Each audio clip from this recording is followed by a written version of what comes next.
Hi guys! Meron na naman po akong nabili. Ito try natin. Mas mura siya doon sa mga binibili nating mga may baso-baso. Yun, na may lagayan. Siya, ano lang siya.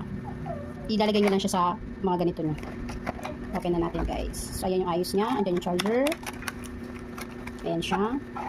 Open natin. Kulay pink ang aking binili. So, ayan siya guys. Ayan. Arrange natin. Ang kanyang charger ay type C.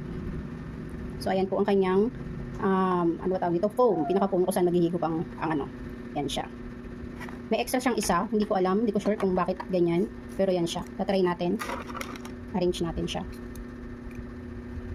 Yan. Tingnan natin kung bakit may extra isa. Ayun. Pagka medyo mahaba siguro. Kaya, tapos meron na siya guys. Nakalagay na yung pinaka-spring niya sa loob. Ayun. Kita nyo ba? May spring na siya sa loob. Kita ba? Nandun yung spring. Yan. Tapos, extra siya siguro pagka mahaba. Tulad dito lalagyan kong button. Ito yung gagamitin ko. Kasi pag ito, masyado siyang maiksi.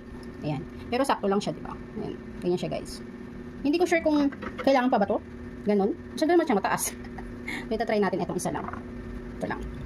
Ayan. Subukan natin siya. Tapos ito yung pinaka ano niya. Ayan. Try natin. Ayan, sakto lang to. Ayan, guys. Yan siya. Ayan siya, guys. Subukan natin kung gagana siya. So, gagawin natin dito guys para mas mabilis siya makahigop.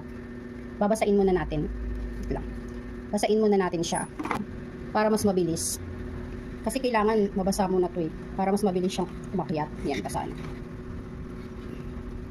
Kaya kasi yung turo nila, turo ng iba. Kailangan basain muna. Balik ta rin natin. Para mabasa lahat. Yan.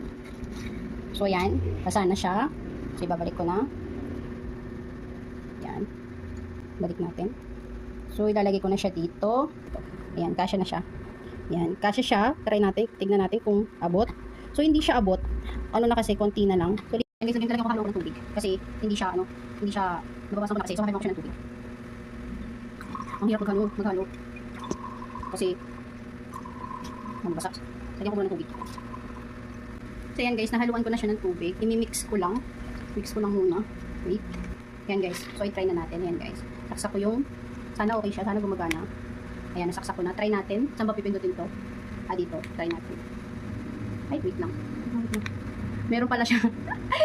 May nakaharang pala dito, guys. Tignan nyo. May nakaharang pala dito. Di ko napansin. Wait lang. Tingnan natin. Ayan. Tanga-tanga. So, ayan, guys. Tinanggal ko na yung nakaharang. Kasi may nakaharang pala. So, yun na natin. Ayan, oh. Kita nyo?